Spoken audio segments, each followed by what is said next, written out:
As I said before, there is a community of climate scientists and um, some involved social scientists that keeps arguing about collapse, climate change related collapse of human societies and climate endgame. So they start with tipping points and using heuristic arguments. Tipping points are not explicitly uh, um, predicted by the IPCC models, and in the projections there is really not much of a tipping point projection happening.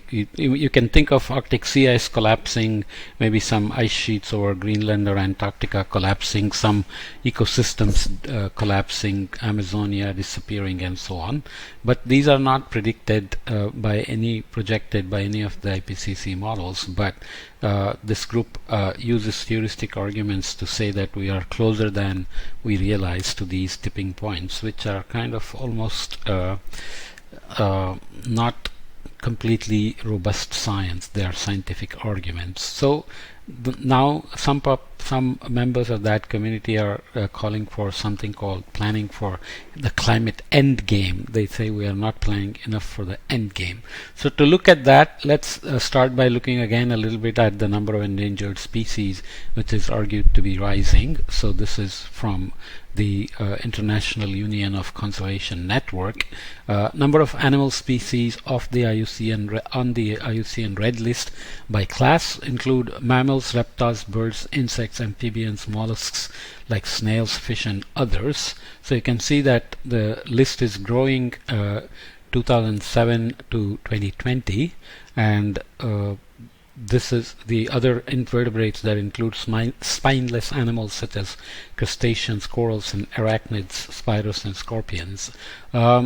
So is there any doubt at all that human beings are having an impact, a negative impact on other species? Of course not. So various numbers are given for the percentage change that we can expect by 2020. 2100 species. I will show some pictures, but they include vaquita dolphins, Bornean orangutans, Sumatran elephants, Sumatran tigers, Amur leopard, finless dolphin, and other species like this one. Scientists have categorically documented Saula in the wild on only 4 occasions to date, but this again is a cautionary tale in the sense often things that are not documented and listed as extinct have been seen after sometimes decades, sometimes almost a century. This species is one of the most endangered primates in the world, so you can see that our relatives are already being affected seriously as well. Emperor penguins regurgitate their food to feed their chicks. They are considered to drop endangered and expected to drop significantly in number by 2100. This is a Yangtze River dolphin swimming in China, which is also considered endangered. There are river dolphins in the Ganga River as well. White rhino numbers have dropped seriously, and it's a critically endangered species as well. So coming to then the climate endgame agenda, this paper that just appeared in the Proceedings of the National Academies of Sciences in the US, they look at various key terms, so the definitions associated them with the terms are given here. Let's just read some of the terms first. Latent risk, risk cascade, systemic risk, extreme climate change, extinction risk, extinction threat, societal fragility, societal collapse, global catastrophic risk, global catastrophic risk, global catastrophic threat, global decimation risk, global decimation threat, endgame territory, and worst case warming. Okay, so what are the definitions? I won't match each one, but just read them so that you know the definitions are there. Risk that is dormant under one set of conditions but becomes active under another set of conditions. So they take these shared socioeconomic pathways that we talked about and the associated changes in temperature and other essential climate variables and translate them to these climate endgame agenda that they have defined. Chains of risk occurring when an adverse impact triggers a set of linked risks. This happens a lot, of course. If there is an earthquake in Nepal and a monsoon drought or flood comes, then food security issues get amplified, of course. Potential for individual disruptions or failures to cascade into a system-wide failure, mean global surface temperature rise of 3 degrees C or more above the pre-industrial levels by 2100 is seen as extreme climate change. Is this any kind of a robust impact based the index?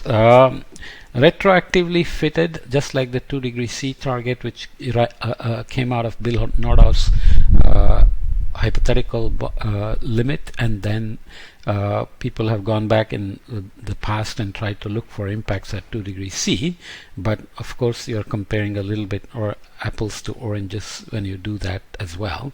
The probability of human extinction within a given time frame. Well, are we at the risk of extinction? I tend to believe this is overreach. It's not scientifically justified, but that's my opinion, and these are heuristic arguments as well. A plausible and significant contributor to total extinction risk, the potential for smaller damages to spiral into global catastrophic or extinction risk due to societal vulnerabilities, risk cascades, and maladaptive responses. You can have multiple causes, multiple stressors coming together to create global catastrophes. Significant socio-political fragmentation and or state failure, along with the relatively rapid, enduring, and significant loss of capital and systems identity. This can lead to large-scale increases in mortality and morbidity. Again, take it for what it is. The probability of a loss of 25% of the global population and the severe disruption of global critical systems such as food within a given time frame, which is over years to decades. A plausible and significant contributor to global catastrophic risk is the global catastrophic threat, just like up here, extinction threat and extinction risk. The potential for climate change to be a global catastrophic threat can be referred to as catastrophic climate change. The probability of a loss of 10% or more of global population and the severe disruption of global critical systems such as food within a given time frame comes under global decimation risk. A plausible and significant contributor to global decimation risk is the threat. Endgame territory, levels of global warming and societal fragility that are judged sufficiently probable to constitute climate change as an extinction threat. Worst case warming is basically the highest empirically and theoretically plausible level of global warming. Is there anything wrong with these kind of thought process? Of course not. But then you don't know all the uncertainties associated with these kinds of modeling, essentially, and then comes the question of how to prepare for these so-called endgame risks. And then if there is a zero-sum game and you are dealing with day-to-day climate impacts, like in India, floods, droughts, heat waves, crop losses, health, etc., and how do you plan for this end game, which has some unknown possibility or potential, right? They suggest a sample research agenda: extreme Earth systems, mass mortality, societal fragility, and integrated climate catastrophe assessments. They suggest a research agenda for catastrophic climate change that focuses on 4 key strands: understanding extreme climate change dynamics and impacts in the long term. This is already happening to a large extent under IPCC scenarios. Exploring climate-triggered pathways to mass morbidity and mortality. This is happening, but of course more can be done and more should be done.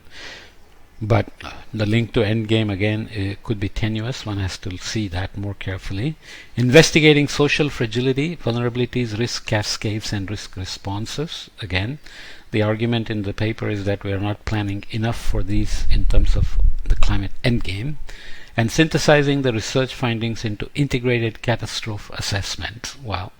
Another assessment may be put out by some committee, but we already have so many assessments but very few solutions. So including at very short term and longer term.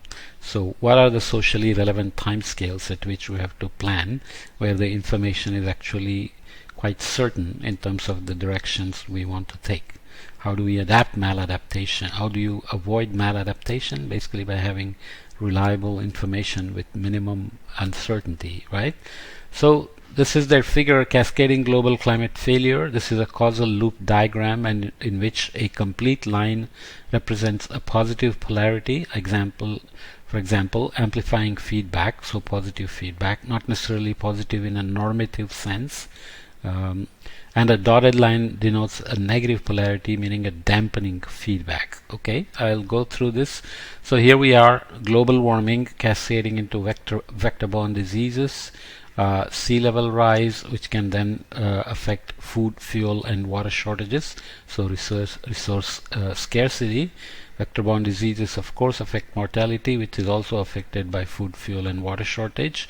And global warming can also directly affect biodiversity, ecosystem services, and food, fuel, and water shortages.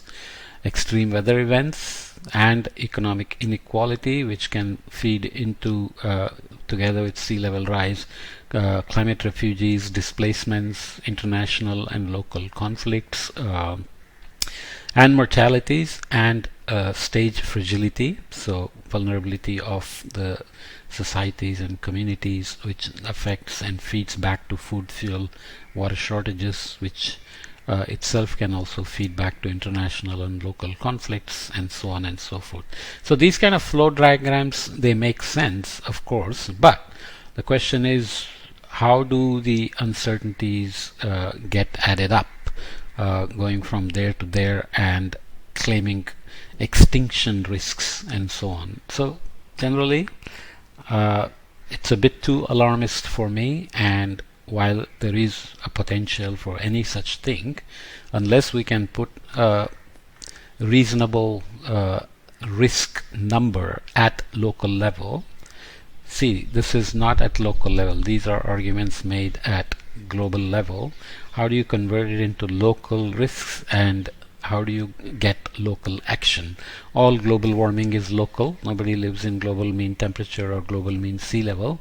So we have to understand what's happening in our own backyard and then decide what we can do. And then that has to add up to global action on, there are global governance issues like CO2 concentration, which have to be managed, of course, but the impact at the next stage, from temperature to sea level to extremes to everything else, is local.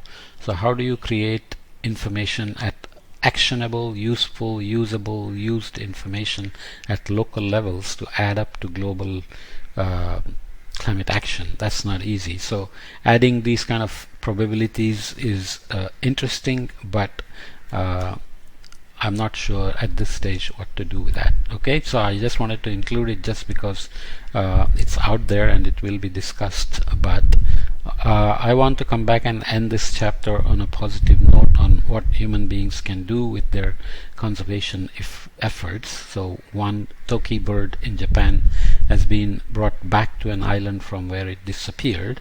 So we will look at that as a positive thing that human beings can in fact do. Of course, as we go forward, I'll be finding other relevant papers, material that I will put in a section called New Findings at the end. But right now we will conclude this course with the next podcast on the toki bird. It's called the Moran phoenix, rising out of the ashes. Okay.